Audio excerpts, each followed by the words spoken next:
Hello students, I am Saurabh Agrahari. Welcome to Mathpur academy. So how are you guys? I hope कि आप अच्छे होंगे। ठीक है बच्चों, आप अच्छे हैं, अच्छे होना भी चाहिए। आप जितना अच्छा पढ़ोगे तो और अच्छे रहोगे। ठीक है बच्चों, तो आइए हमारा चौथा क्वेश्चन क्या है, क्वेश्चन नंबर 4 क्या है। Given 15 cot A equal 8, find sine A and sec A। Question को फिर रिपीट कर देता हूं। चलो अच्छी बात है। 15 cot A इक्वल 8 है। ठीक है बच्चों, और हमें क्या फाइंड करना है? Sine A and sec A। आप कैसे फाइंड करोगे? इसके वैल्यू को कैसे निकालोगे? इसके हेल्प से, ये जो दिया है ना गिवन में, इसके हेल्प से क्या करना है आपको? इन दोनों की वैल्यू को फाइंड करना है। तो आप सीखते हैं कैसे इसे फाइंड किया जाएगा। तो आइए सॉल्यूशन देखते हैं। क्या दिया क्या है, मुझे सॉल्व करना है और आपको समझना है, नोट करना है, प्रैक्टिस करना है, तब खोपड़ी में घुसेगा भैया। समझे? मैथ है। मेरी यातना तुझे हमेशा सताएगी। ठीक, अब ध्यान देना क्या दिया है। अभी तक जितना भी मैंने क्वेश्चन सॉल्व किया था, कभी भी इस ट्रिग्नोमेट्री रेशियो के आगे कोई डिजिट नहीं था, बट इस क्वेश्चन में क्या है? डिजिट है। तो क्या करोगे? कुछ नहीं करना है। करना क्या है? इसके और इसके बीच में कोई भी साइन नहीं है, तो क्या होगा यहाँ पर? आप इसको ऐसे लिख सकते हो ना, 15 इंटू cot A इक्वल 8। अब आपको पता होगा बच्चों क्लास में कि अगर कोई डिजिट मल्टीप्लाई के फॉर्म में है, अगर इक्वल के उसके उधर फेंक दे इसे, तो किसके फॉर्म में हो जाएगा? डिवाइड के फॉर्म में। ठीक, उसका उल्टा। तो cot A इक्वल हो गया 8/15। ठीक है, अब क्या करोगे? आप इसके हेल्प से इन दोनों की वैल्यू को फाइंड करोगे। तो कैसे फाइंड करोगे? तो सबसे पहले तो भैया आपको एक सुंदर सा फिगर बनाना होगा। चाहे आप ड्राइंग सीखे हो और चाहे ना सीखे हो, उससे कोई मतलब नहीं है, बनाना तो पड़ेगा भैया। 90 डिग्री का एंगल, अरे ट्रायंगल, जिसे हम बोलते हैं क्या बोलते हैं? राइट ट्रायंगल बोलते हैं। ठीक है, अब आप ध्यान देते हैं, इसका ट्रायंगल का नाम भी तो रखेंगे, नामकरण भी तो करना होगा। और नामकरण कैसे करेंगे? क्वेश्चन को देख करके।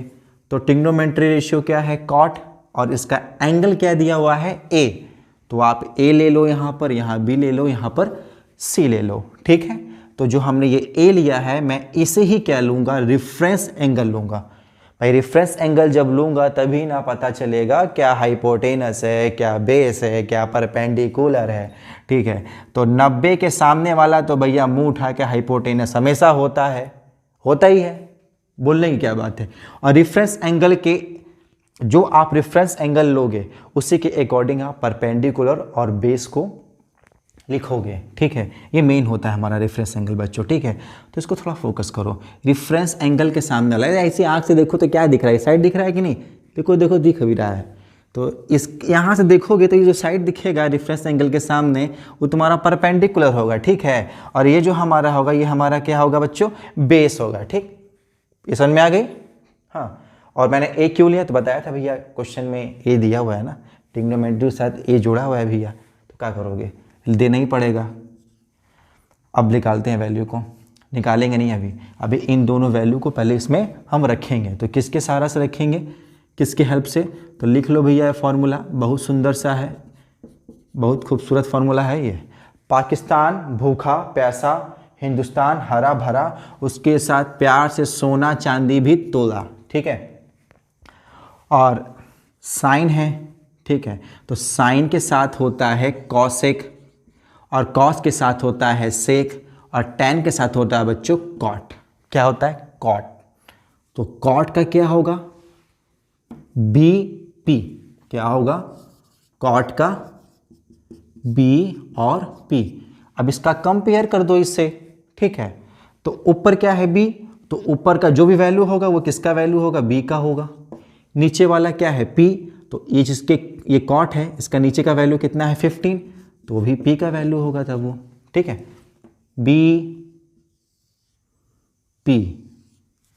ठीक, अब लिख लो, बी आया 8 और पी आया हमारा 15। ठीक, अब क्या करोगे आप? आपको ट्रायंगल के दो साइड पता चले गए हैं और एक साइड को फाइंड करना है। तो कुछ नहीं करना है, यूजिंग कुछ करना है क्यों नहीं है, करना है, पाइथागोरस का फॉर्मूला प्रयोग करना है, ठीक है। यूजिंग पाइथागोरस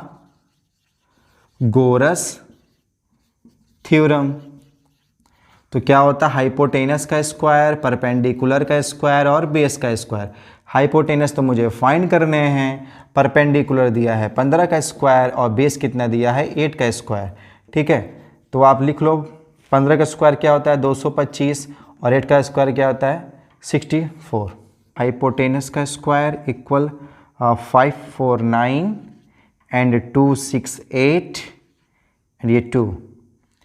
आपको हाइपोटेनस की वैल्यू चाहिए ना कि हाइपोटेनस स्क्वायर की, तो आप स्क्वायर हटा दो तो ये अंडर रूट में आ जाएगा। और 289 किसका स्क्वायर रूट है, किसका स्क्वायर है 17 इंटू 17 का, ठीक है।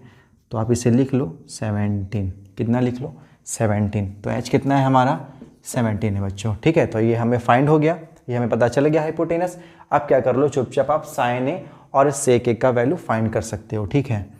क्या है साइन ए, अब ध्यान देना बच्चों, हमारा रेफरेंस एंगल क्या दिया हुआ है ए दिया हुआ है।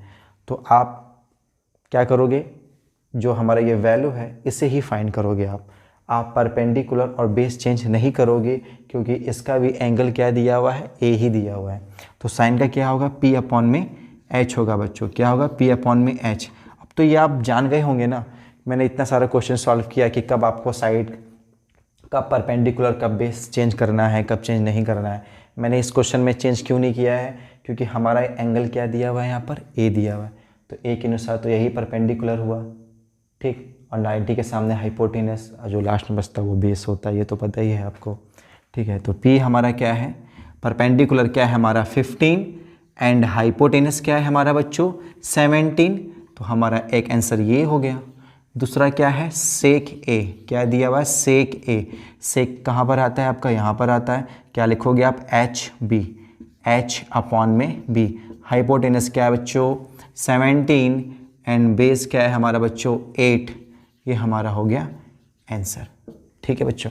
तो ये जैसा कि हमारा ये चौथा क्वेश्चन भी कंप्लीट होता है, इसे आप अच्छे से नोट करो और फिगर थोड़ा बहुत प्यार से बनाना। बहुत सुंदर फिगर मैंने बनाया, बहुत शिद्दत से बनाया है इसे, मैं कलाकार नहीं हूँ, फिर भी बहुत ही मेहनत किया है आप लोगों के लिए। तो आप इसे प्रैक्टिस करो, नोट करो और इतना ज़्यादा प्रैक्टिस करो कि आपको एकदम अच्छी तरीके से इस क्वेश्चन को आ जाए। और जो भी डाउट हो आप व्हाट्सअप नंबर पे उस डाउट को लिख सकते हो, क्वेश्चन को दे सकते हो, मैं इसे सॉल्व करके वीडियो बनाकर डालूँगा, अपलोड करूँगा, ठीक है। तो नोट करिए बच्चों आप लोग।